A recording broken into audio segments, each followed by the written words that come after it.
ತಜ್ಞವಾಣಿ.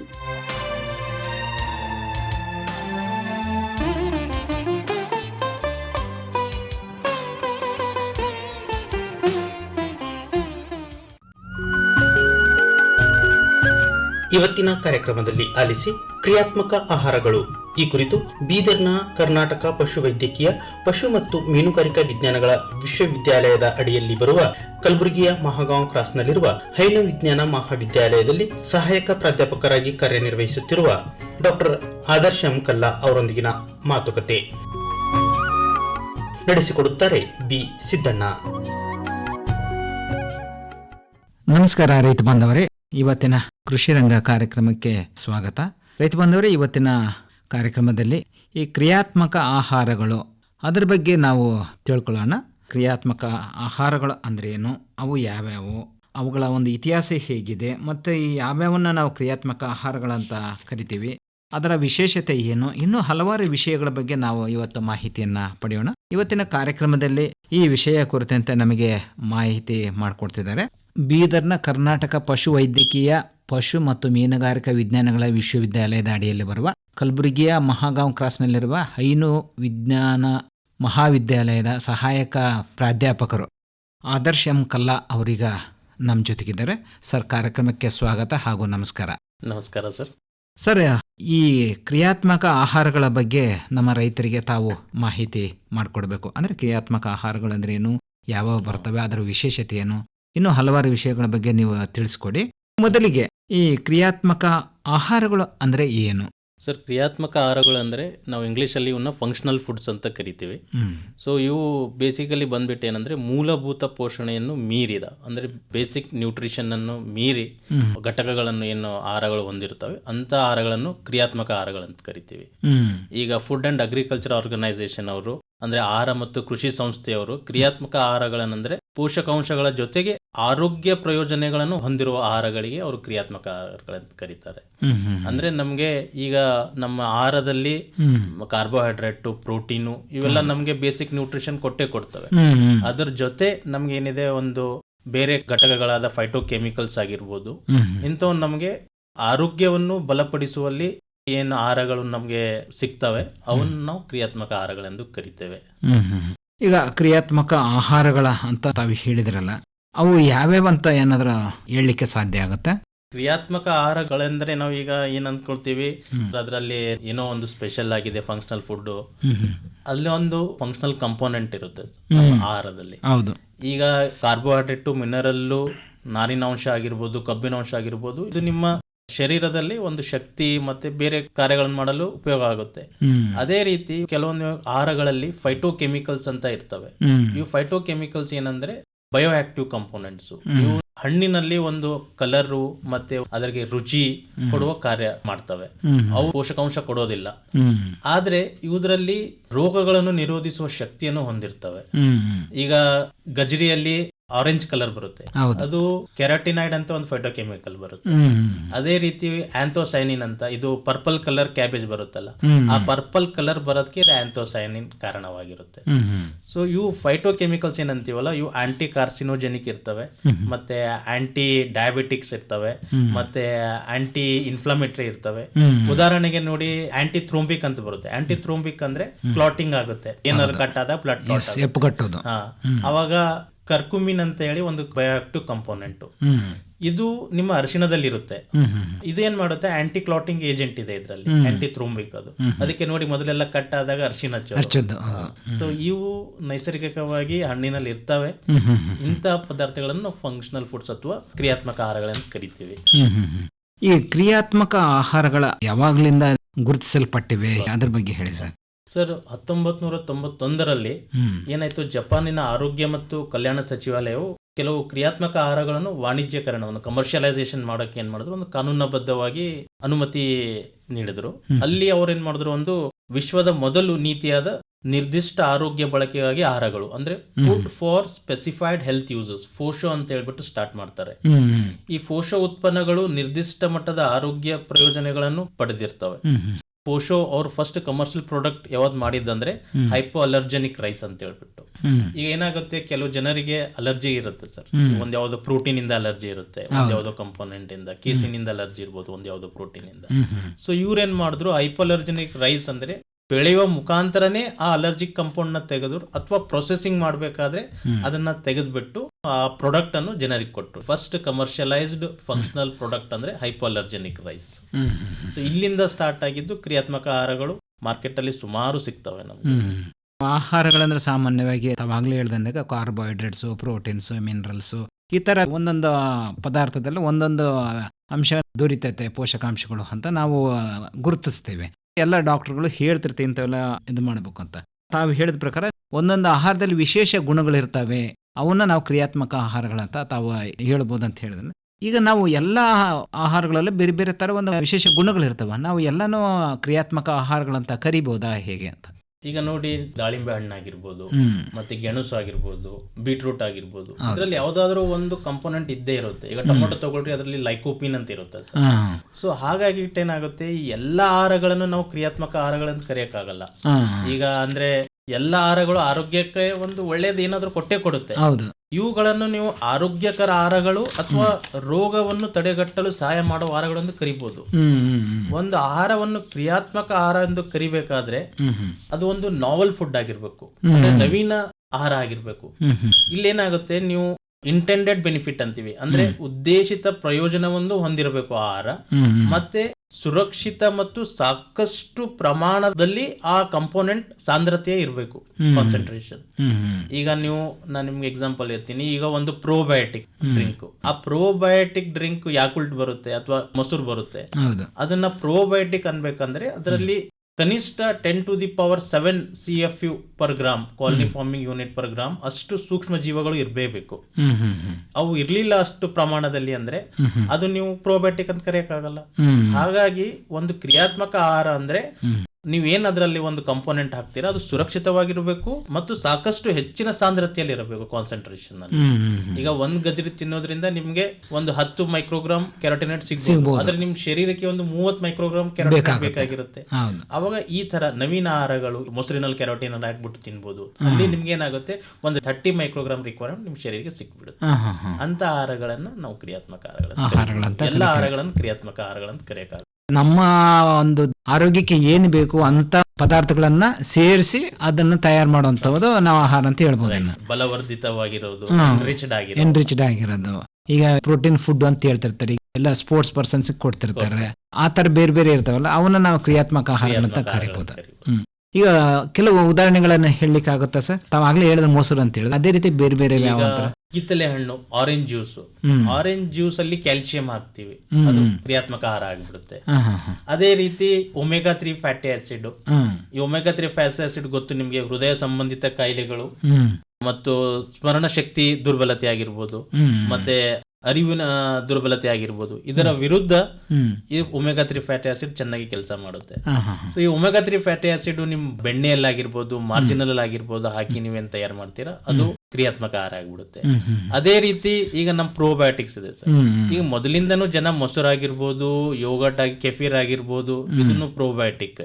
ಮತ್ತೆ ಇಲ್ಲಿ ಮೀಶೋ ಅಂತ ಬರುತ್ತೆ ಜಪಾನ್ ಅಲ್ಲಿ, ಅದನ್ನು ಪ್ರೋಬಯೋಟಿಕ್. ಶತಮಾನಗಳಿಂದ ತಿಂತ ಬರ್ತಾ ಇದ್ದಾರೆ. ಅವುಗಳನ್ನ ನೀವು ಕ್ರಿಯಾತ್ಮಕ ಆಹಾರಗಳನ್ನ ಕರೆಯಕ್ಕಾಗಲ್ಲ, ನವೀನತೆ ಇರಬೇಕು ಆಹಾರದಲ್ಲಿ. ಈಗ ಒಂದ್ ವೇಳೆ ನೀವು ಪ್ರೋಬಯೋಟಿಕ್ ಐಸ್ ಕ್ರೀಮ್ ಮಾಡಿದ್ರೆ, ಪ್ರೋಬಯೋಟಿಕ್ ಪನೀರ್ ಮಾಡಿದ್ರೆ, ಅಂತ ಆಹಾರಗಳನ್ನು ನೀವು ಕ್ರಿಯಾತ್ಮಕ ಆಹಾರಗಳನ್ನು ಕರಿಬಹುದು. ಮತ್ತೆ ಈಗ ಪ್ರಿಬಯೋಟಿಕ್ ಬರುತ್ತೆ. ಪ್ರಿಬಯೋಟಿಕ್ ಅಂದ್ರೆ ಅದು ಏನು ಪ್ರೋಬಯೋಟಿಕ್ ಇದೆ, ಪ್ರೋಬಯೋಟಿಕ್ ಅಂದ್ರೆ ಸೂಕ್ಷ್ಮ ಜೀವಗಳು ಇರ್ಬೇಕಾದ್ರೆ ಅದನ್ನ ಬೆಳೆಯಕ್ಕೆ ಏನ್ ಕಾರಣ ಆಗಿರ್ತವೆ ಅವು ಪ್ರಿಬಯೋಟಿಕ್ಸ್ ಇರ್ತವೆ. ಅಂತವ್ ಒಂದ್ ವೇಳೆ ನೀವೇನಾದ್ರೂ ಮೊಸರಲ್ಲಿ ಗಜ್ರಿ ಹಾಕ್ಬಿಟ್ಟು ಯೋಗಟ್ ಮಾಡಿದ್ರೆ ಅದೇನಾಗುತ್ತೆ, ನವೀನ ಆಹಾರ ಆಗಿರುತ್ತೆ. ಅಂತ ಆಹಾರಗಳನ್ನ ನೀವು ಕ್ರಿಯಾತ್ಮಕ ಆಹಾರಗಳಂತ ಕರಿತೀರ. ಮತ್ತೆ ಈಗ ಚಾದಲ್ಲಿ ಒಂದು ಕಂಪೋನೆಂಟ್ ಬರುತ್ತೆ ಕೆಟಾಚಿನ್ ಅಂತೇಳಿ. ಚಾ ಕುಡಿಯೋದ್ರಿಂದ ಅಂತಾರೆ ಬಹಳ ಜನ ಡಯಾಬಿಟಿಸ್ ಆಗುತ್ತೆ, ಆದ್ರೆ ಚಾದಲ್ಲಿರುವ catechin it is anti diabetic. So ಅದಕ್ಕೆ ಬಹಳಷ್ಟು ಸಹಾಯತೆ ಇದೆ. ಈ ತರ ಕೆಟಾಚಿನ್ ಯಾವುದೋ ಒಂದು ಆಹಾರದಲ್ಲಿ ಹಾಕ್ಬಿಟ್ಟು ನೀವು ಏನಾದ್ರೂ ನವೀನ ಆಹಾರ ತಯಾರು ಮಾಡಿದ್ರೆ ಅದೇನಾಗುತ್ತೆ, ಕ್ರಿಯಾತ್ಮಕ ಆಹಾರ ಆಗುತ್ತೆ.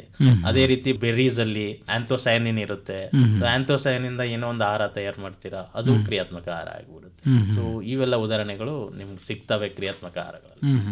ಈಗ ನಾವು ನೈಸರ್ಗಿಕವಾಗಿ ಏನ್ ಸಿಗುತ್ತಾ, ಈಗ ಹಣ್ಣಿರ್ಬೋದು, ತರಕಾರಿಗಳಿರ್ಬೋದು, ಇಂಥವೆಲ್ಲ ನೈಸರ್ಗಿಕವಾಗಿ ಸಿಗುವಂತ ನಾವು ಬಳಸಬೇಕು ಅಂತ ಸಾಮಾನ್ಯವಾಗಿ ಹೇಳ್ತಾರೆ. ಈಗ ಈ ವಿಷಯದ ಬಗ್ಗೆ ನಾವು ಯೋಚನೆ ಮಾಡೋದಾದ್ರೆ ನೈಸರ್ಗಿಕವಾಗಿ ಏನು ಸಿಗುತ್ತೋ ಅದಕ್ಕೆ ಅದರಲ್ಲಿರೋ ಒಂದು ಅಂಶನೇ ಬೇರೆ ತೆಗೆದು ಇನ್ನೊಂದು ಅಂಶ ಹೆಚ್ಚಿಗೆ ಸೇರಿಸಿ ಅದನ್ನು ನೀವು ಕ್ರಿಯಾತ್ಮಕ ಆಹಾರವಾಗಿ ಮಾಡ್ಲಿಕ್ಕೆ ಅಂತ ಹೇಳ್ತೀರಿ. ಇದು ಯಾವ ರೀತಿ ಲಾಭ ಆಗುತ್ತೆ, ಏನು ಉಪಯೋಗ ಆಗುತ್ತೆ ಇದರಿಂದ ಅನ್ನೋದು? ಸರ್, ಬಹಳಷ್ಟು ಜನ ಏನ್ ಅಂದ್ಕೊಳ್ತಾರೆ, ಈಗ ನೈಸರ್ಗಿಕವಾಗಿ ನಮ್ಗೆ ಆಹಾರದಲ್ಲಿ ಜೈವಿಕ ಕಂಪೋನೆಂಟ್ ಇದ್ದೇ ಇರುತ್ತೆ ಅದರಲ್ಲಿ. ಸೊ ನೀವು ಯಾಕೆ ಮತ್ತೆ ಬೇರೆ ಆಹಾರದಲ್ಲಿ ಸೇರಿಸ್ಬಿಟ್ಟು ನೀವು ಕ್ರಿಯಾತ್ಮಕ ಆಹಾರ ಮಾಡ್ತಾ ಇದ್ದೀರಿ? ಹೌದು. ಏನಾಗುತ್ತೆ ಸರ್, ನೀವು ಈಗ ಬಯೋ ಆಕ್ಟಿವ್ ಕಂಪೋನೆಂಟ್ ಒಂದು ಆಹಾರದಿಂದ ತೆಗೆದಿರ್ತೀರಾ, ಅದು ಆರೋಗ್ಯ ಪ್ರಯೋಜನಕವಾಗಿರುತ್ತದೆ. ಒಂದು, ಅದು ಸೇಫ್ ಆಗಿರ್ಬೇಕು. ಇನ್ನೊಂದು, ಇಂಟೆಂಡೆಡ್ ಬೆನಿಫಿಟ್ ಇರಬೇಕು. ಈಗ ಕರ್ಕ್ಯುಮಿನ್ ಅಂತ ಹೇಳಿದೆ ನಾನು, ನಿಮ್ಮ ಅರಿಶಿಣದಲ್ಲಿ ಸಿಗೋದು, ಅದು ಆಂಟಿ ಡಯಾಬಿಟಿಕ್ ಇದೆ, ಆಂಟಿ ಕಾರ್ಸಿನೋಜೆನಿಕ್ ಇದೆ. ಬಹಳ ಜನ ಯಾರಿಗೋ ಕ್ಯಾನ್ಸರ್ ಇರುತ್ತೆ. ಇವೇನು ಕ್ರಿಯಾತ್ಮಕ ಆಹಾರಗಳಿದಾವೆ ಸರ್, ಇದ್ರಲ್ಲಿ ಬರೋ ಕಂಪೋನೆಂಟ್ ಆ ಡಿಸೀಸ್ ನ ಕ್ಯೂರ್ ಮಾಡಲ್ಲ, ನಿಮ್ಗೆ ಏನ್ ಮಾಡುತ್ತೆ, ಆ ರಿಸ್ಕ್ ಅನ್ನ ಕಡಿಮೆ ಮಾಡುತ್ತೆ. ನಿಮ್ಗೆ ಏನೋ ಈಗ ಕ್ಯಾನ್ಸರ್ ಆಗ್ತಾ ಇರ್ಬೋದು, ಆದ್ರೆ ದಿನಾಲು ನೀವು ಈ ಕ್ರಿಯಾತ್ಮಕ ಆಹಾರಗಳನ್ನು ಸೇವಿಸಿದ್ರೆ ಆ ರಿಸ್ಕ್ ನ ಕಡಿಮೆ ಮಾಡುತ್ತೆ. ಸೊ ಹಾಗಾಗಿ ನಾವೇನ್ ಮಾಡ್ತಾ ಇದೀವಿ, ಇಂಥ ಬಯೋಆಕ್ಟಿವ್ ಕಾಂಪೋನೆಂಟ್ ನ ತೆಗೆದ್ಬಿಟ್ಟು ಒಂದು ಆಹಾರದಲ್ಲೇ ಹಾಕ್ತಾ ಇದೀವಿ. ಮೊಸರಲ್ಲ ಇರ್ಬೋದು, ಒಂದ್ ಯಾವ್ದೋ ಕ್ಯಾರಿಯರ್ ಮಟೀರಿಯಲ್ ಹಾಕ್ಬಿಟ್ಟು ಅದು ಒಂದು ಸಫಿಶಿಯಂಟ್ ಕ್ವಾಂಟಿಟಿಯಲ್ಲಿ ಸಿಗ್ಲಿ ನಿಮ್ಗೆ. ಡೈಲಿ ಹೇಳಿರ್ತೀವಿ 30 ಮೈಕ್ರೋಗ್ರಾಮ್ಸ್ ನೀವು ಕರ್ಕ್ಯುಮಿನ್ ಸೇವಿಸಿ ಅಂತ ಹೇಳ್ಬಿಟ್ಟು. ನೀವ್ ಏನ್ ಮಾಡ್ತೀರಾ, ಒಂದ್ಸಲಿ ಅರಿಶಿಣ ತಿಂತೀರಾ, ಒಂದ್ಸಲಿ ತಿನ್ನಲ್ಲ. ನಾವೇನ್ ಮಾಡ್ತೀವಿ, ಒಂದ್ ಯಾವ್ದು ಡ್ರಿಂಕ್ ಮಾಡ್ತೀವಿ. ಈಗ ಗೋಲ್ಡನ್ ಮಿಲ್ಕ್ ಅಂತ ಬರ್ತಾ ಇದೆ. ಗೋಲ್ಡನ್ ಮಿಲ್ಕ್ ಅಂದ್ರೆ ಅದ್ರಲ್ಲಿ ಕರ್ಕ್ಯುಮಿನ್ ಹಾಕಿರ್ತಾರೆ, ಅಂದ್ರೆ ನಮ್ ಟರ್ಮರಿಕ್ ಅರಿಶಿಣ ಹಾಕಿರ್ತೀವಿ. ಸೊ ಡೈಲಿ ಅದು ಹಾಲು ನೀವು ಕುಡಿದ್ರಿ ಅಂದ್ರೆ ಆ ಬಾಡಿಗೆ ರಿಕ್ವೈರ್ಮೆಂಟ್ ಎಷ್ಟು ಬೇಕು ಅಷ್ಟು ಸಿಗುತ್ತೆ. ಹಾಗಾಗಿ ನಾವು ಈ ತರ ಕ್ರಿಯಾತ್ಮಕ ಆಹಾರಗಳಲ್ಲಿ ಏನ್ ಮಾಡ್ತೀವಿ, ಸಪರೇಟ್ ಆಗಿ ಈ ಜೈವಿಕ ಘಟಕಗಳನ್ನು ಹಾಕ್ಬಿಟ್ಟು ತಯಾರು ಮಾಡ್ತಾ ಇದ್ದೀವಿ. ಅಂದ್ರೆ ಈ ಕ್ರಿಯಾತ್ಮಕ ಆಹಾರ ನಾವು ಒಂದು ಮಿತವಾಗಿ ಸೇವಿಸಿದ್ರೆ ನಮ್ಮ ದೇಹಕ್ಕೆ ಎಷ್ಟು ಬೇಕೋ ಪೋಷಕಾಂಶಗಳು ಏನು ರಿಕ್ವೈರ್ಮೆಂಟ್ ಏನಿರುತ್ತೆ ಅಷ್ಟನ್ನ ನಾವು ಪಡಿಬಹುದು ಅನ್ನೋದ್ರಿಂದ ಅಂತ ಹೇಳ್ತಾರೆ. ಈ ಕ್ರಿಯಾತ್ಮಕ ಆಹಾರಗಳಂತ ತಾವು ಹೇಳಿದ್ರಲ್ಲ ಸರ್, ಮೊಸರು ತಯಾರು ಮಾಡೋದಿರ್ಬೋದು, ಈ ತರ ಇವನ್ನ ಹೇಗೆ ತಯಾರು ಮಾಡೋದು ಅದ್ರ ಬಗ್ಗೆ ಹೇಳಿ. ನೋಡಿ ಸರ್, ಈಗ ಆಹಾರದಲ್ಲಿ ಅಂದ್ರೆ ನಿಮಗೆ ಬೇಸಿಕ್ ನ್ಯೂಟ್ರಿಯೆಂಟ್ಸ್ ಇದ್ದೇ ಇರುತ್ತೆ. ಈಗ ಕಾರ್ಬೋಹೈಡ್ರೇಟ್ ಆಗಿರ್ಬೋದು, ಕೊಬ್ಬಿನ ಅಂಶ ಆಗಿರ್ಬೋದು, ವಿಟಮಿನ್, ಇವೆಲ್ಲ ಪೌಷ್ಟಿಕಾಂಶಗಳು ಇದ್ದೇ ಇರ್ತವೆ ಆಹಾರದಲ್ಲಿ.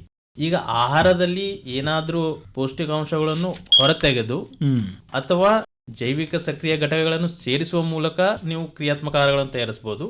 ಅಥವಾ ಒಂದೊಂದ್ಸಲಿ ಏನಾಗುತ್ತೆ, ನಿಮ್ಮಲ್ಲಿ ಆ ಆಹಾರದಲ್ಲಿ ಒಂದ್ ಯಾವುದೋ ಪೌಷ್ಟಿಕಾಂಶ ಚೆನ್ನಾಗಿರೋದಿಲ್ಲ, ಅದನ್ನು ತೆಗೆಯೋದ್ರ ಮೂಲಕ ನೀವು ಕ್ರಿಯಾತ್ಮಕ ಆಹಾರಗಳನ್ನು ತಯಾರು ಮಾಡಬಹುದು.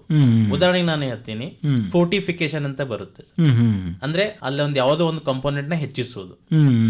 ಈಗ ನಾವು ಗೋಧಿ ಹಿಟ್ಟು ತಯಾರು ಮಾಡ್ತಾರೆ, ಗೋಧಿಯಿಂದ ಗೋಧಿ ಹಿಟ್ಟು ಮಾಡ್ಬೇಕಾದ್ರೆ ಏನಾಗುತ್ತೆ, ಅದರಲ್ಲಿ ವಿಟಮಿನ್ ಬಿ ಮತ್ತೆ ವಿಟಮಿನ್ ಇ ಕಳೆದೋಗ್ಬಿಡುತ್ತೆ. ನಾವೇನ್ ಮಾಡ್ತೀವಿ, ಅದರಲ್ಲಿ ಹಿಟ್ ಪಾಕೆಟ್ ಮಾಡ್ಬೇಕಾದ್ರೆ ವಿಟಮಿನ್ ಬಿ ಮತ್ತೆ ವಿಟಮಿನ್ ಇ ನ ಅದರಲ್ಲಿ 45 ಹೆಚ್ಚು ಮಾಡ್ತೀವಿ. ಇದನ್ನ ಫೋರ್ಟಿಫಿಕೇಶನ್ ಅಂತೀವಿ.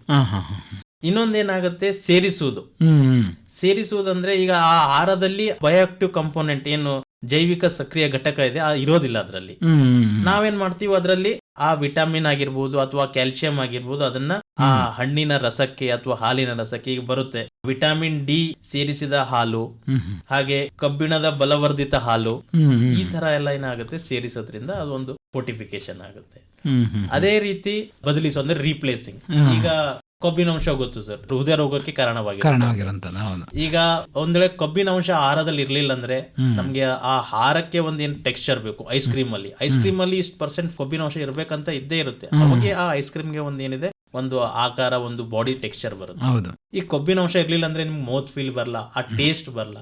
ಸೊ ಹಾಗಾಗಿ ಏನ್ ಮಾಡ್ತೀವಿ, ಈ ಕೊಬ್ಬಿನ ಅಂಶದ ತರನೇ ಇರುವುದಂತದ್ದು ಯಾವ್ದಿದೆ ಅದನ್ನ ರಿಪ್ಲೇಸ್ ಮಾಡ್ಬಿಟ್ಟು ಆ ಪದಾರ್ಥನ ಹಾಕ್ತಿವಿ. ಉದಾಹರಣೆಗೆ ನಾರಿನ ಅಂಶ, ಅದು ನೀವು ರಿಪ್ಲೇಸ್ ಮಾಡಬಹುದು. ಅದೇನಾಗುತ್ತೆ, ಫ್ಯಾಟ್ ರಿಪ್ಲೇಸರ್ ಅಂತ ಕರಿತೀವಿ. ಈಗ ಕ್ರೀಮ್ ಚೀಸ್ ಅಂತ ಬರುತ್ತೆ. ಕ್ರೀಮ್ ಚೀಸ್ ಅಲ್ಲಿ ಕೊಬ್ಬಿನ ಅಂಶ ಜಾಸ್ತಿ ಇರುತ್ತೆ. ಈಗ ಯಾರು ಹೃದಯ ರೋಗಿಗಳು ಇರ್ತಾರೆ ಅವ್ರು ತಿನ್ನಕ್ಕಾಗಲ್ಲ, ಅಂತಲ್ಲಿ ಆ ಕೊಬ್ಬಿನ ಅಂಶವನ್ನು ನಾವು ಇನ್ಯುಲಿನ್ ಇಂದ ರಿಪ್ಲೇಸ್ ಮಾಡಬಹುದು. ಮತ್ತೆ ಈಗ ಲ್ಯಾಕ್ಟೋಸ್ ಇಂಟಾಲರೆನ್ಸ್ ಬಹಳ ಬರ್ತಾ ಇದೆ ಜನರಿಗೆ. ಏನಾಗುತ್ತೆ, ನಮ್ಮಲ್ಲಿ ಲ್ಯಾಕ್ಟೇಸ್ ಎನ್ಸೈಮ್ ಇರೋದಿಲ್ಲ. ಹಂಗಾಗಿ ನಾವು ಲ್ಯಾಕ್ಟೋಸ್ ನ ಹೈಡ್ರೋಲೈಸ್ ಅಂದ್ರೆ ಒಡೆಯಕ್ ಆಗಲ್ಲ, ಅದನ್ನ ಡೈಜೆಸ್ಟ್ ಮಾಡಕ್ ಆಗಲ್ಲ. ಸೊ ಈಗ ಮಾರ್ಕೆಟ್ ಅಲ್ಲಿ ಆಲ್ರೆಡಿ ಲ್ಯಾಕ್ಟೋಸ್ ಹೈಡ್ರೋಲೈಸ್ಡ್ ಮಿಲ್ಕ್ ಅಂದ್ರೆ ಲ್ಯಾಕ್ಟೋಸ್ ನನ್ನು ಹೈಡ್ರೋಲೈಸ್ ಅಂದ್ರೆ ಬ್ರೇಕ್ ಮಾಡಿರೋದು, ಅಂದ್ರೆ ಅದನ್ನ ನಾವು ಸೇವಿಸಿದ್ರು ಜೀರ್ಣ ಆಗುತ್ತೆ ಸರ್.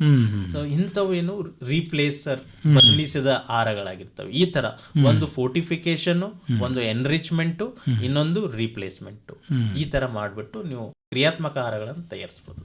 ಈ ನ್ಯೂಟ್ರಾಸ್ಯೂಟಿಕಲ್ಸ್ ಅಂತ ಏನೋ ಒಂದು ಹೇಳ್ತಾರಲ್ಲ ಸರ್, ಹಂಗಂದ್ರೆ ಏನು ಸರ್? ನ್ಯೂಟ್ರಾಸ್ಯೂಟಿಕಲ್ ಮತ್ತೆ ನಿಮ್ದು ಕ್ರಿಯಾತ್ಮಕ ಆಹಾರಗಳು ಏನಿದಾವಲ್ಲ ಸರ್, ಒಂದೇ ಇದರಲ್ಲಿ ಬರ್ತವೆ. ಈಗ ನ್ಯೂಟ್ರಾಸ್ಯೂಟಿಕಲ್ ಅಂದ್ರೆ ಅಲ್ಲಿ 2 ಟರ್ಮ್ ಇದೆ, ಒಂದು ನ್ಯೂಟ್ರಿಷನ್, ಇನ್ನೊಂದು ಫಾರ್ಮಾಸ್ಯೂಟಿಕಲ್. ಅಂದ್ರೆ ಫುಡ್ ಅಂಡ್ ಮೆಡಿಸಿನ್ ಅಂತರ ತಗೊಳ್ಳೋದು. ಇದೇನಾಗುತ್ತೆ ಇಲ್ಲಿ ನ್ಯೂಟ್ರಾಸ್ಯೂಟಿಕಲ್ ಅಲ್ಲಿ ಸರ್, ಇವು ಡೈಟ್ ಸಪ್ಲಿಮೆಂಟ್ಸ್ ಅಂತ ಕರಿತೀವಿ, ಆಹಾರ ಪೂರಕಗಳು ಅಂದ್ರೆ ಡೈಟ್ ಸಪ್ಲಿಮೆಂಟ್ಸ್. ಇವು ಕ್ಯಾಪ್ಸೂಲ್ ಫಾರ್ಮ್ ಅಲ್ಲಿ ಅಥವಾ ಪುಡಿ ಫಾರ್ಮ್ ಅಲ್ಲಿ ನಿಮ್ಗೆ ಸಿಗ್ತವೆ. ಈಗ ನೋಡಿರ್ಬೋದು ಸರ್ ನೀವು ಮಾರ್ಕೆಟ್ ಅಲ್ಲಿ ಕ್ಯಾಪ್ಸೂಲ್ ಫಾರ್ಮ್ ಅಲ್ಲಿ ಫಿಶ್ ಆಯಿಲ್ ಬರುತ್ತೆ, ಅದು ಒಮೆಗಾ 6 ಫ್ಯಾಟಿ ಆಸಿಡ್ ಇರುತ್ತೆ ಅದರಲ್ಲಿ. ಮತ್ತೆ ಈಗ ಅಶ್ವಗಂಧ ಕ್ಯಾಪ್ಸೂಲ್ ಬರುತ್ತೆ, ಮತ್ತೆ ಅರಿಶಿಣದಲ್ಲಿ ಕರ್ಕ್ಯೂಮಿನ್ ಅದ್ರದ್ದು ಕ್ಯಾಪ್ಸೂಲ್ ಬರುತ್ತೆ ಸರ್. ಸೊ ಈ ತರ ಹರ್ಬಲ್ ಕ್ಯಾಪ್ಸೂಲ್ಸ್ ಒಂದು ಕಾನ್ಸಂಟ್ರೇಟ್ ಫಾರ್ಮ್ ಅಲ್ಲಿ ಏನ್ ತಗೊಳ್ತೀರಾ, ಅವಕ್ಕೆ ನಾವು ನ್ಯೂಟ್ರಾಸ್ಯೂಟಿಕಲ್ಸ್ ಅಂತ ಕರಿತೀವಿ ಸರ್. ಸರಿ, ಕ್ರಿಯಾತ್ಮಕ ಆಹಾರಗಳಿಗೆ ಉದಾಹರಣೆ ಹೇಳಿದರೆ ಯಾವ ರೀತಿ ಮಾಡ್ಬೋದು ಅಂತಲೇ ಹೇಳಿದರೆ, ಏನು ನಾವು ಅದಕ್ಕೆ ಸೇರಿಸಿದ್ರಿಂದ ನಾವು ಅದನ್ನು ಕ್ರಿಯಾತ್ಮಕ ಆಹಾರ ಅಂತ ಕರಿತೀವಿ ಅಂತ ಹೇಳಿದ್ರೆ, ಈ ಕ್ರಿಯಾತ್ಮಕ ಆಹಾರಗಳು ಮತ್ತೆ ನಾವೇನು ದಿನನಿತ್ಯ ಪೌಷ್ಟಿಕಾಂಶ ಯುಕ್ತ ಆಹಾರಗಳಂತ ಏನು ಕರಿತೀವಲ್ಲ, ಅವಕ್ಕೆ ಏನು ವ್ಯತ್ಯಾಸ ನಾವು ಕಾಣ್ಬೋದು? ನೋಡಿ ಸರ್, ಕ್ರಿಯಾತ್ಮಕ ಆಹಾರಗಳು ನಮ್ಗೆ ಇದೆ, ಒಂದು ಬಲವರ್ಧಿತ ಮತ್ತೆ ಒಂದು ಫೋರ್ಟಿಫೈಡ್, ಇನ್ನೊಂದು ರೀಪ್ಲೇಸ್ಡ್. ಅಂದ್ರೆ ಅದರಲ್ಲಿ ಇರೋದು ಒಂದು ಏನೋ ಕೆಟ್ಟದೊಂದು ಯಾವುದೋ ಕಂಪೋನೆಂಟ್ ನ ತೆಗೆದ್ಬಿಟ್ಟು ಅಥವಾ ಒಂದು ಯಾವುದೋ ಒಂದು ಚೆನ್ನಾಗಿ ಹೆಲ್ತ್ ಬೆನಿಫಿಟ್ ಇರುತ್ತೆ ಆ ಕಂಪೋನೆಂಟ್ ಹಾಕ್ಬಿಟ್ಟು ಏನ್ ನವೀನ ಆಹಾರ ತಯಾರಿಸ್ತೀರಾ, ಅವೆಲ್ಲ ನಿಮ್ಗೆ ಏನಾಗ್ತವೆ, ಕ್ರಿಯಾತ್ಮಕ ಆಹಾರಗಳಾಗಿರ್ತವೆ. ಈಗ ಇದು ಹೇಗೆ ವ್ಯತ್ಯಾಸ ನ್ಯೂಟ್ರಾಸ್ಯೂಟಿಕಲ್ ಇಂದ ಅಂದ್ರೆ, ಈಗ ನ್ಯೂಟ್ರಾಸ್ಯೂಟಿಕಲ್ ನಿಮ್ಗೆ ಕಾನ್ಸಂಟ್ರೇಟೆಡ್ ಫಾರ್ಮ್ ಅಲ್ಲಿ ಕರ್ಕ್ಯೂಮಿನ್ ಅರಿಶಿಣದಲ್ಲಿ ಇರುತ್ತೆ. 1 ಕಿಲೋ ಅರಿಶಿಣ ತೊಂದ್ರೆ ಅದರಲ್ಲಿ 5% ಮಾತ್ರ ಕರ್ಕ್ಯೂಮಿನ್ ಇರುತ್ತೆ. ಸೊ ನಾವು ಕರ್ಕ್ಯೂಮಿನ್ ನ ಎಕ್ಸ್ಟ್ರಾಕ್ಟ್ ಮಾಡ್ಬಿಟ್ಟು ಅದನ್ನ ಒಂದು ಕ್ಯಾಪ್ಸೂಲ್ ಫಾರ್ಮ್ ಅಲ್ಲೂ ಪುಡಿ ಫಾರ್ಮ್ ಅಲ್ಲೂ ಕೊಡ್ತೀವಿ. ಇವು ನ್ಯೂಟ್ರಾಸ್ಯೂಟಿಕಲ್ಸ್ ಅಂದ್ರೆ ಹೆಚ್ಚಿನ ಪ್ರಮಾಣದಲ್ಲಿ ಸಿಗುತ್ತೆ. ನಿಮ್ಗೆ ಯಾವ್ದಾದ್ರು ಒಂದು ರೋಗದ ಕ್ಯಾನ್ಸರ್ ಇರ್ಬೋದು, ಅದನ್ನ ಆಗದೆ ಅಂತೆ ನೋಡ್ಕೊಳ್ಳಲು ಇವು ಆರೋಗ್ಯವನ್ನು ಬಲಪಡಿಸ್ತವೆ. ಸರ್, ಈಗ ಏನು ಕ್ರಿಯಾತ್ಮಕ ಆಹಾರ ಅದ್ರ ಬಗ್ಗೆ ತಾವು ಏನು ಹೇಳ್ತಿದ್ರಲ್ಲ, ಇವನ್ನೆಲ್ಲ ಏನು ಸಂಶೋಧನೆ ಮಾಡಿ ಇದನ್ನೆಲ್ಲ ಫೈನಲ್ ಮಾಡಿರ್ತಾರ, ಹೇಗೆ ಅದು ಇದಕ್ಕೇನಾದ್ರೂ ಸವಾಲುಗಳೇನಿದಾವೆ ಸಂಶೋಧನೆ ಮಾಡ್ಲಿಕ್ಕೆ? ಈಗ ಕ್ರಿಯಾತ್ಮಕಗಳು ತುಂಬಾ ಸಂಶೋಧನೆ ನಡೀತಾ ಇದೆ ಸರ್. ಈಗ ಜನರು ತಮ್ಮ ಆರೋಗ್ಯದ ಬಗ್ಗೆ ಬಹಳ ಕಾಳಜಿ ವಹಿಸ್ತಾ ಇದ್ದಾರೆ. ಹಾಗಾಗಿ ನೀವು ಮಾರ್ಕೆಟ್ ಅಲ್ಲಿ ನೋಡಿರ್ಬೋದು, ಪ್ರೋಬಯೋಟಿಕ್ ಆಗಿರ್ಬೋದು ಮತ್ತೆ ನಿಮ್ಗೆ ಕ್ರಿಯಾತ್ಮಕ ಆಹಾರಗಳಾಗಿರ್ಬೋದು ತುಂಬಾ ಸಿಗ್ತಾ ಇದಾವೆ. ಈಗ ನಾವು ಯಾವುದೇ ಒಂದು ಆಹಾರವನ್ನು ಕ್ಯಾನ್ಸರ್ಗೆ ಅಗೇನ್ಸ್ಟ್ ಫೈಟ್ ಮಾಡ್ತಾ ಇದೆ ಅಥವಾ ಡಯಾಬಿಟಿಸ್ ಅಗೇನ್ಸ್ಟ್ ಫೈಟ್ ಮಾಡ್ತಾ ಇದೆ, ತುಂಬಾ ರಿಸರ್ಚ್ ಬೇಕಾಗುತ್ತೆ. ಈಗ ಚಾದಲ್ಲಿ ಕ್ಯಾಟಾಚಿನ್ ಅಂತ ಇರುತ್ತೆ. ಈಗ ಕ್ಯಾಟಾಚಿನ್ ಅನ್ನೋದೇನೋ ಒಂದು ಗ್ರೂಪ್ ಆಫ್ ಕಂಪೋನೆಂಟ್ಸ್ ಇರುತ್ತೆ. ಯಾಕಂದ್ರೆ ಕ್ಯಾಟಾಚಿನ್ ಅಲ್ಲಿ ಬೇರೆ ಬೇರೆ ವಿಧಗಳಿದಾವೆ. ECGC ಅಂತ ಬರುತ್ತೆ, EC ಅಂತ ಬರುತ್ತೆ. ಅದರಲ್ಲಿ ಯಾವ್ದು ಕಂಪೋನೆಂಟು ಚೆನ್ನಾಗಿ ಕೆಲಸ ಮಾಡುತ್ತೆ ಅಥವಾ ಯಾವುದು ಜೈವಿಕ ಕಂಪೋನೆಂಟ್ ಇದೆ ಅಂತ ನಾವು ಕಂಡುಹಿಡಿಯೋದು ತುಂಬಾ ಅಗತ್ಯವಾಗಿರುತ್ತೆ. ಆ ನಿಟ್ಟಿನಲ್ಲಿ ಕೆಲಸ ಆಗ್ಬೇಕಾಗಿದೆ. ಮತ್ತೆ ಈಗ ನಿಮ್ಗೆ ಉದಾಹರಣೆಗೆ ಒಮೆಗಾ 3 ಫ್ಯಾಟಿ ಆಸಿಡ್ ಇದೆ. ಒಮೆಗಾ 3 ಫ್ಯಾಟಿ ಆಸಿಡ್ಸ್ ಅಲ್ಲಿ ನಿಮಗೆ 3 ವಿಧಗಳು ಬರ್ತವೆ. ಒಂದು ALA ಅಂತ ಬರುತ್ತೆ, ಆಲ್ಫಾ ಲಿನೋಲೆನಿಕ್ ಆಸಿಡ್, ಮತ್ತೆ EPA ಅಂತ ಬರುತ್ತೆ, DHA ಅಂತ ಬರುತ್ತೆ, ಒಮೆಗಾ 3 ಫ್ಯಾಟಿ ಆಸಿಡ್. ಇದರಲ್ಲಿ ಯಾವುದು ನಮ್ಮ ಕಂಪೋನೆಂಟ್ ಚೆನ್ನಾಗಿ ಕೆಲಸ ಮಾಡುತ್ತೆ, ಎಷ್ಟು ಮಾತ್ರೆಯಲ್ಲಿ ಕಾನ್ಸಂಟ್ರೇಷನ್ ಅಲ್ಲಿ ಅದನ್ನ ತೆಗೆದುಕೊಳ್ಬೇಕು ನಮ್ಮ ಶರೀರಕ್ಕೆ ಅಂತ ಹೇಳ್ಬಿಟ್ಟು ಆ ನಿಟ್ಟಿನಲ್ಲೂ ತುಂಬಾ ರಿಸರ್ಚ್ ಆಗ್ಬೇಕಾಗಿದೆ. ಮತ್ತೆ ನಮ್ಗೆ ಈ ಕಾನ್ಸಂಟ್ರೇಷನ್ ಎಷ್ಟು ನಮ್ಗೆ ಬೇಕು ಅಂತ ಹೇಳಿ ಅದನ್ನ ನಾವೇನು ನಿರ್ದಿಷ್ಟವಾಗಿ ರಿಸರ್ಚ್ ಮಾಡಿ ಒಂದು ಕ್ರಿಯಾತ್ಮಕ ಆಹಾರಗಳು ನಮ್ಮ ಮಾರ್ಕೆಟ್ ಅಲ್ಲಿ ಕಮರ್ಷಿಯಲ್ ಇದರಲ್ಲಿ ಬಂದ್ರೆ ತುಂಬಾ ಚೆನ್ನಾಗಾಗುತ್ತೆ ಮತ್ತೆ ಜನರ ಆರೋಗ್ಯಕ್ಕೂ ತುಂಬಾ ಉಪಯೋಗವಾಗುತ್ತೆ. ಈಗೇನು ಯೋಚನೆ ಮಾಡ್ತಿದ್ದಾರೆ ಸರ್, ಕಸ ತಿನ್ನೋದಕ್ಕಿಂತ ತುಸು ತಿನ್ನ ಅಂತಿದ್ರೆ, ನಾವು ಯಥೇಚ್ಛವಾಗಿ ಊಟ ಮಾಡೋದಕ್ಕಿಂತ ಸ್ವಲ್ಪ ಮಿತವಾಗಿ ಊಟ ಮಾಡಿದ್ರೆ ನಮ್ಮ ದೇಹಕ್ಕೆ ಎಷ್ಟು ಬೇಕೋ ಅಷ್ಟು ಪೋಷಕಾಂಶಗಳು ಇರ್ಬೋದು ಅಥವಾ ನಾವು ಅಗತ್ಯ ಏನಿದೆ ಅದು ನಮಗೆ ಸಿಗುತ್ತೆ ಅಂತ ತಾವು ಹೇಳ್ತಾರೆ. ಆ ಒಂದು ನಿಟ್ಟಿನಲ್ಲಿ ಈ ಕ್ರಿಯಾತ್ಮಕ ಆಹಾರಗಳು ಕೆಲಸ ಮಾಡ್ತಾವಂತ ಹೇಳಿದ್ರೆ ತುಂಬಾ ಧನ್ಯವಾದ ಸರ್. ಸಾಕಷ್ಟು ಮಾಹಿತಿಯನ್ನ ತಿಳಿಸ್ಕೊಟ್ರಿ. ಇದು ಒಂದು ಹೊಸ ವಿಷಯ ನಮ್ಮ ರೈತ ಬಾಂಧವರಿಗೆ ಮತ್ತು ನಮ್ಮ ಕೇಳುಗರಿಗೆ. ಕಾರ್ಯಕ್ರಮದಲ್ಲಿ ಭಾಗವಹಿಸಿದ್ದಕ್ಕೆ ನಮ್ಮ ಆಕಾಶವಾಣಿ ಪರವಾಗಿ ತಮಗೆ ಧನ್ಯವಾದಗಳು. ನಮಸ್ಕಾರ. ಧನ್ಯವಾದಗಳು ಸರ್. ನಮಸ್ಕಾರ. ಈ ತನಕ ಕ್ರಿಯಾತ್ಮಕ ಆಹಾರಗಳು ಈ ಕುರಿತು ಬೀದರ್ನ ಕರ್ನಾಟಕ ಪಶುವೈದ್ಯಕೀಯ ಪಶು ಮತ್ತು ಮೀನುಗಾರಿಕಾ ವಿಜ್ಞಾನಗಳ ವಿಶ್ವವಿದ್ಯಾಲಯದ ಅಡಿಯಲ್ಲಿ ಬರುವ ಕಲಬುರಗಿಯ ಮಹಾಗಾಂವ್ ಕ್ರಾಸ್ನಲ್ಲಿರುವ ಹೈನು ವಿಜ್ಞಾನ ಮಹಾವಿದ್ಯಾಲಯದಲ್ಲಿ ಸಹಾಯಕ ಪ್ರಾಧ್ಯಾಪಕರಾಗಿ ಕಾರ್ಯನಿರ್ವಹಿಸುತ್ತಿರುವ ಡಾಕ್ಟರ್ ಆದರ್ಶ್ ಎಂ ಕಲ್ಲಾ ಅವರೊಡನೆ ನಡೆಸಿದ ಮಾತುಕತೆಯನ್ನ ಕೇಳಿದಿರಿ. ಮಾತುಕತೆಯನ್ನ ನಡೆಸಿಕೊಟ್ಟವರು ಬಿ ಸಿದ್ದಣ್ಣ.